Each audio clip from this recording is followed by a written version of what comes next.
Russia is sounding the alarm over Donald Trump's proposed 50-day deadline to end the war in Ukraine.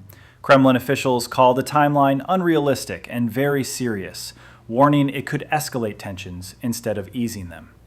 Watch the full video for Moscow's reaction, Trump's full statement, and what this could mean for future peace talks. Welcome back to the Deep Dive. This is where we take a single piece of information, sometimes really small, and just, unpack it completely. We want to figure out what's actually important and what it might mean for you. Exactly, peeling back the layers. Right. And today, our source material is super concise, really potent, though. It's a statement from Russia, and it's about a specific deadline mentioned by former President Trump concerning the Ukraine war. Mm-hmm.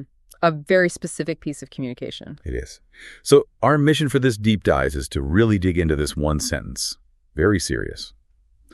Russia wants to know what motivated Trump's 50-day deadline to end war in Ukraine.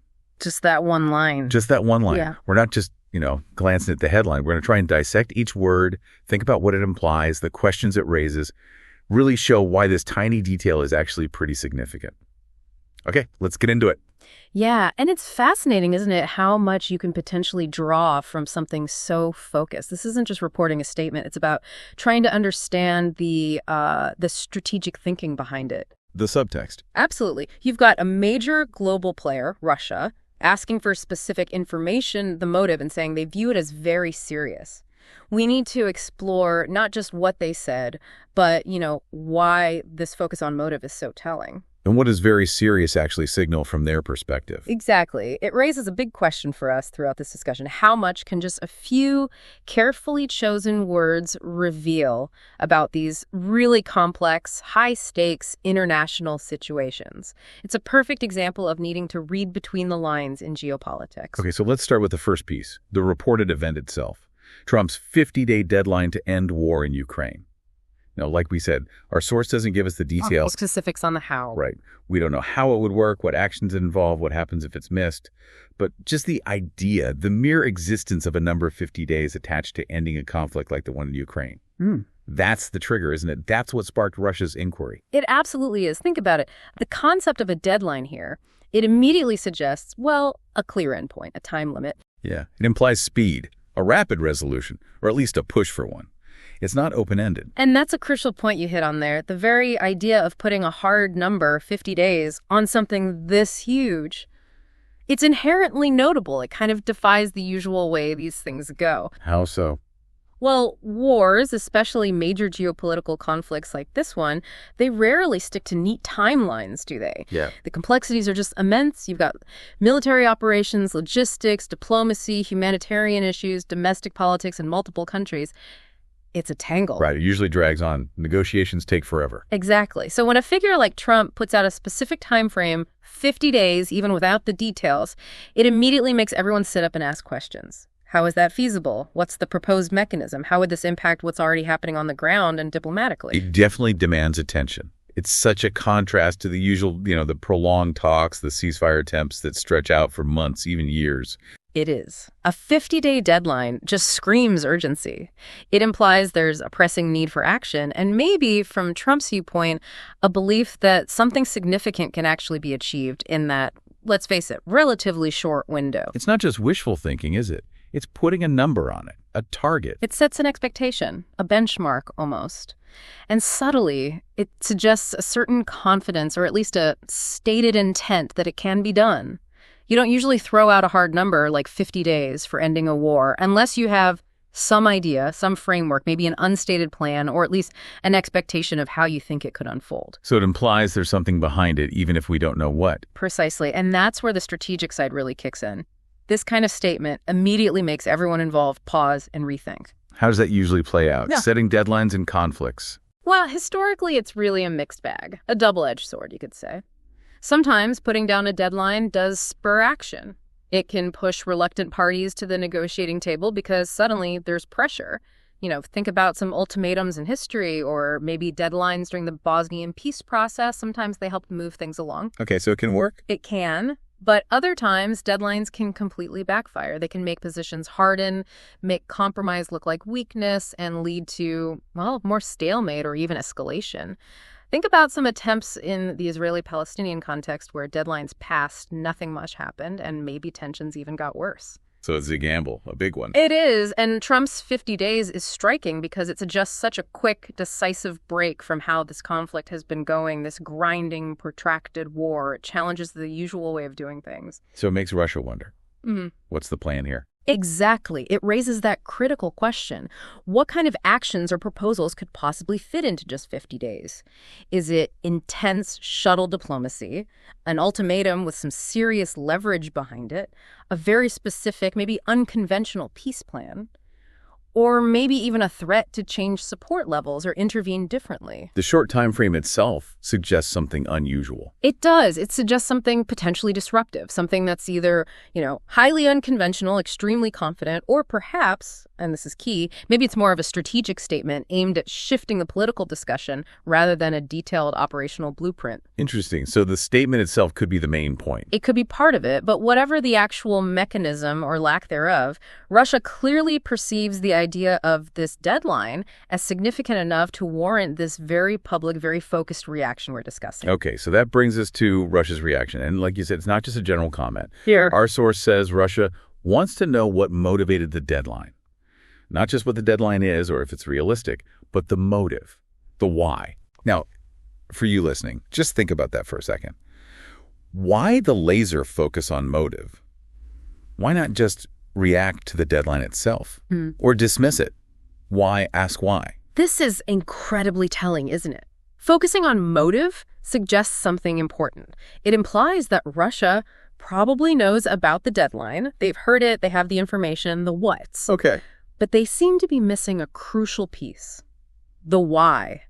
The strategic thinking behind it, the driving force, the ultimate goal of putting that 50-day time frame out there. So they see the action, but they don't understand the intent. Precisely. It's like, watching a chess master make a totally unexpected move. You see the piece move, you see what happened.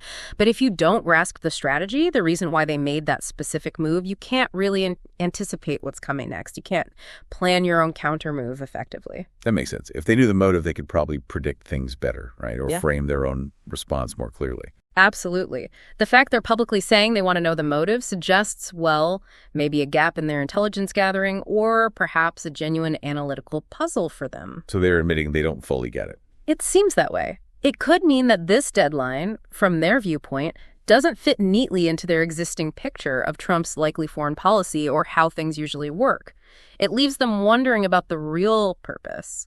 Is it a genuine attempt at peace, maybe with some hidden deals? Or is it just politics, like for an election back home? That's a possibility. Or is it a strategic play to gain some kind of leverage, or maybe to shake up existing alliances? Without knowing the motive, all these possibilities are on the table, creating uncertainty. And uncertainty is usually bad in geopolitics. Generally, yes, especially at this level. In international relations, understanding why another country is doing something is often just as critical, maybe even more critical, than knowing what they're doing. Why is that? Because motive helps you understand strategy. It helps predict future actions. It reveals what they really value, what their objectives are. If you know the why, you can anticipate better, understand their priorities, maybe even spot their weaknesses. Can you give an example? Sure. Think about historical crises. The Cuban Missile Crisis is a classic one. A huge part of getting through that without disaster was both sides desperately trying to figure out the other side's true intentions.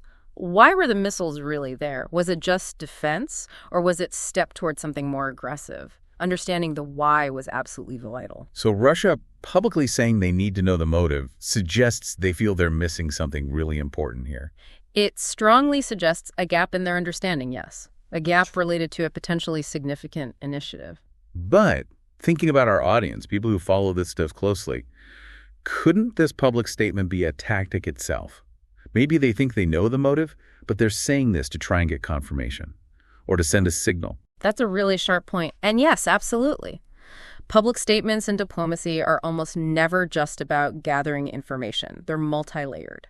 So what else could be going on here? Well, Russia publicly stating they don't know the motive is a form of what we call signaling in international relations. It's communication through action, or in this case, through a declared lack of understanding. Okay, signaling what?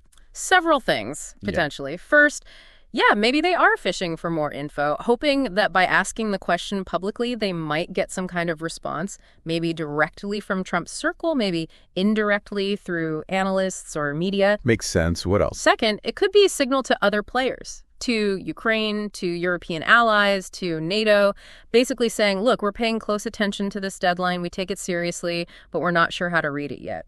It might be an indirect invitation for dialogue or even a demand for more clarity. Kind of putting everyone on notice. Sort of. And third, it could be about framing the narrative, positioning themselves as the ones seeking clarity in a confusing situation rather than just reacting aggressively or defensively to something they don't understand. It also injects uncertainty for the other side. If Russia genuinely doesn't know the motive, then whoever proposed the deadline loses some strategic advantage, some predictability. So it could be a bluff, a probe. It could involve elements of that, but, and this ties into the next part of the statement, the language they use, very serious, suggests a level of genuine concern that might make a pure bluff a bit risky. States often prefer to project certainty, even if they don't feel it. So publicly admitting uncertainty like this is itself a pretty powerful signal. It tells us they see this deadline as complicated, not easily figured out. Exactly, and that its true meaning could really shake up their own strategic planning. Which brings us perfectly to that final, crucial piece of the puzzle in our source text. Russia considers this whole thing very serious. That phrase really stands out, doesn't it? It really does. It's not, interesting or noteworthy. It's very serious. Yeah. This isn't just a casual question they're asking. It feels like it carries significant weight, maybe even a sense of urgency. Absolutely. That phrase, very serious, it totally changes the tone. It elevates the inquiry from just seeking information to declaring essentially deep concern or highlighting the strategic importance they attach to it. And when a major power like Russia, deeply involved in this conflict, uses language that strong in public, it's not usually by accident, is it? Almost certainly not. Words like that are chosen very carefully in diplomatic language. They're meant to send a clear message about how seriously they are taking the situation. So what message does very serious send here? Well, diplomatically, it carries a lot of weight. Very serious in this context isn't just emphasizing a point. It suggests that the potential consequences of this deadline, or perhaps the unknown motive driving it, are seen as substantial, potentially very impactful on Russia's core interests. Impactful. It could mean they see a real potential for disruption. Maybe they believe this deadline or whatever lies behind it could significantly change the current state of the war, or maybe even shift the wider geopolitical balance in the region. It's not just a minor diplomatic shuffle. It could be seen as a potential game changer. Something that forces them to react strongly. Potentially, yes. Or necessitates a costly adjustment to their own plans. It also strongly suggests they perceive a significant shift is happening, or could happen. Maybe this deadline represents a break from how things were expected to proceed, introducing a new, unpredictable factor. And unpredictability is something they don't like. Major powers generally don't, especially in high-stakes situations. This kind of shift demands immediate, intense focus because it might require them to fundamentally rethink their own strategies and assumptions. Think of it like playing a complex game. If a new rule is suddenly introduced or a player makes a move you absolutely didn't anticipate and can't explain, you have to pause, right? You have to reassess everything. Declaring something very serious is basically Russia publicly announcing, we are pausing, we are reassessing. This requires our full attention. So it's an admission of uncertainty, like we discussed, but it also sounds like maybe a warning. It could certainly have that element too. Yeah. Thirdly, yes, it could imply that this unknown element poses a challenge, maybe even a potential threat to their current strategic position. If you don't know the motive behind a rapid deadline like this, the uncertainty itself can feel risky. The unknown is the danger. In a way, yes. So very serious becomes a public statement of that heightened risk perception. It signals to everyone, Trump's side, allies, the international community, that this isn't something Russia is shrugging off. They are dedicating serious analytical resources, maybe diplomatic resources too, to figure this out. It's a demand to be taken seriously. Precisely. And connecting it to the bigger picture, when a state like Russia publicly calls something very serious, it can work on multiple levels. It might be a warning hinting that certain outcomes tied to this deadline could provoke a strong Russian response. It could also be an attempt to get other countries concerned too, maybe encouraging them to also view the deadline with gravity and perhaps push for more clarity themselves. Trying to build international pressure. Possibly. And fundamentally, it signals a level of discomfort and unease with the strategic ambiguity that Russia finds unsettling. They're saying, look, the action itself, the 50-day deadline, is significant, but the fact that we don't know the motive makes it even more serious because it throws this unpredictable element into an already incredibly volatile situation. It really highlights how crucial good intelligence and clear communication are in these situations. Absolutely. For a major power to publicly admit they're grappling with the motive behind another key player's move, and to label that situation very serious, it points to a potentially worrying gap in their understanding of something that could directly affect their security. It's the opposite of strategic clarity, and that kind of uncertainty is something powerful nations usually work very hard to avoid. The phrase very serious implies the stakes, as Russia sees them, are incredibly high. Extremely high, potentially involving outcomes that could seriously undermine Russia's position or even risk an escalation they don't want. Okay, so let's try to wrap this up. What does all this mean for you, the listener? We started with just one sentence, didn't we?